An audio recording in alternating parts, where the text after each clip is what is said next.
एक छोटे से गांव के बाहर एक बहुत पुरानी हवेली थी। गांव के लोग सूरज ढलने के बाद उस रास्ते पर जाना तो दूर, उसका नाम तक लेने से डरते थे। कहा जाता था कि उस हवेली में दो भूत रहते हैं। एक भूत सफेद कपड़ों में दिखाई देता था और दूसरा भूत रात में हवेली की खिड़कियों से लोगों को घूरता था। लेकिन किसी को ये नहीं पता था कि दोनों भूत वहाँ क्यों रहते हैं। एक रात राजू और कालू गांव के बाहर बैठे थे। कालू बोलता है, राजू, सुना है उस हवेली में दो भूत रहते हैं। हाँ, लेकिन मैंने आज तक किसी भूत को नहीं देखा। तू इतना बहादुर है तो आज रात हवेली में जाकर दिखा। राजू कुछ देर सोचता है, फिर बोलता है, ठीक है, आज रात हम दोनों हवेली में जाएंगे। अरे भाई, मैंने तो मजाक किया था। आप डर गया? कालू डरते हुए बोलता है, डर नहीं रहा, बस मेरे पैर थोड़े कांप रहे हैं। दोनों हाथ में लालटेन लेकर हवेली में प्रवेश करते हैं। दरवाजा अपने आप चर बंद हो जाता है। राजू, दरवाजा बंद हो गया। राजू बोलता है, हवा से हुआ होगा।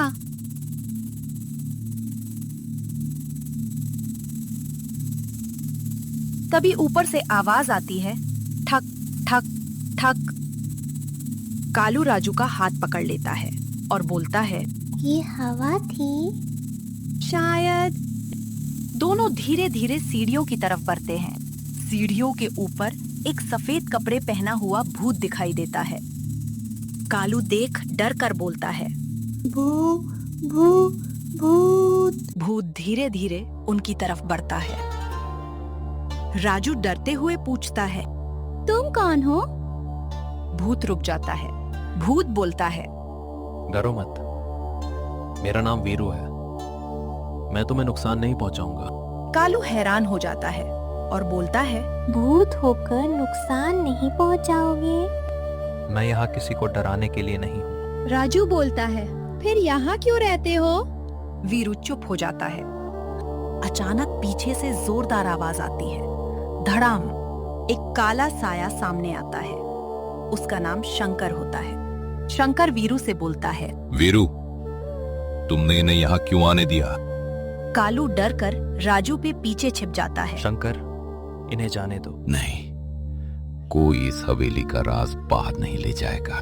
राजू हिम्मत करके पूछता है, कौन सा राज? शंकर गुस्से में उसकी तरफ देखता है। वीरू धीरे से बोलता है, बहुत साल पहले इस हवेली में एक बूढ़ा आदमी रहता था। वो गांव के गरीब लोगों की मदद करता था। फिर क्या हुआ? एक रात हवेली में चोरी हो गई। गांव वालों ने शक उसी बूढ़े आदमी पर किया।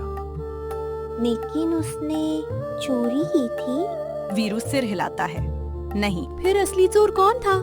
वीरू शंकर की तरफ देखता है। शंकर चुप रहता है। शंकर बोलता है, असली चोर मैं था। राजू और कालू हैरान हो जाते हैं। शंकर बोलता है, लेकिन मैंने चोरी अपने लिए नहीं की थी। मुझे लालच था कि मैं उस बूढ़े के पैसे चुरा लूं। मैंने पैसे छिपा दिए, लेकिन गांव वालों ने बूढ़े को चोर समझ लिया। राजू बोलता है, फिर क्या हुआ? उस बूढ़े ने अपनी बेगुनाही साबित करने की बहुत कोशिश की, लेकिन किसी ने उसकी बात नहीं मानी। वीरू उदास होकर कहता है, और उसी दुख में उसकी मौत हो गई। कालू कहता है, तो तुम दोनों कौन हो? वीरू बोलता है, मैं उसी बूढ़े का बेटा वीरू हूँ। राजू चौंक जाता है। मैं अपने पिता की बेगुनाही साबित नहीं कर पाया। इसी पछतावे में मेरी आत्मा इस हवेली से बंध गई। शंकर सिर झुका के बोलता है, और मैं अपने अपराध का बोझ लेकर यहीं रह गया। तो तुम दोनों लोगों को डराते क्यों हो? हम चाहते हैं कि कोई उस पुराने तहखाने तक पहुंचे जहां चोरी का सामान आज भी छिपा है। चारों पुराने तहखाने में पहुंचते हैं।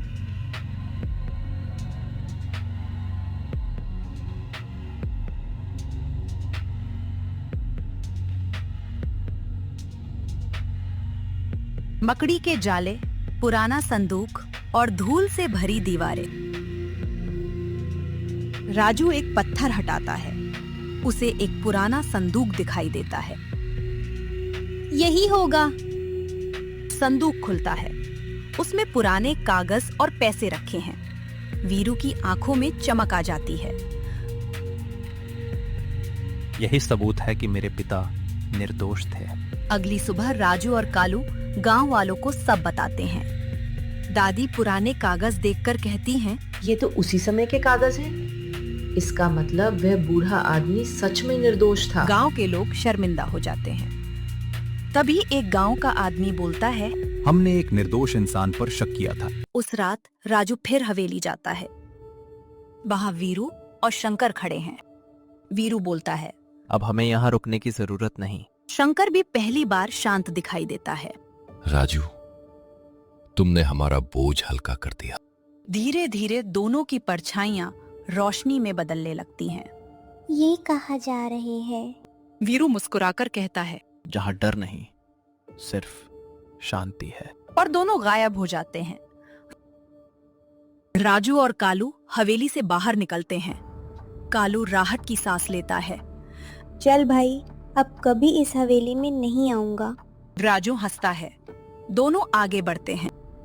तभी हवेली की खिड़की में दो परछाइयां फिर दिखाई देती हैं। कालू पीछे मुड़कर देखता है। राजू, वो देख। राजू खिड़की की तरफ देखता है, लेकिन वहां कोई नहीं था। आज भी गांव के लोग कहते हैं कि उस हवेली से अब डरावनी आवाजें नहीं आती, लेकिन अमावस की रात हवेली की खिड़की में कभी कभी दो परछाइयां दिखाई देती हैं। शायद वे किसी को डराने के लिए नहीं, बल्कि ये याद दिलाने के लिए आती हैं कि सच को जितना भी छुपा लो, एक दिन वो सामने जरूर आता है।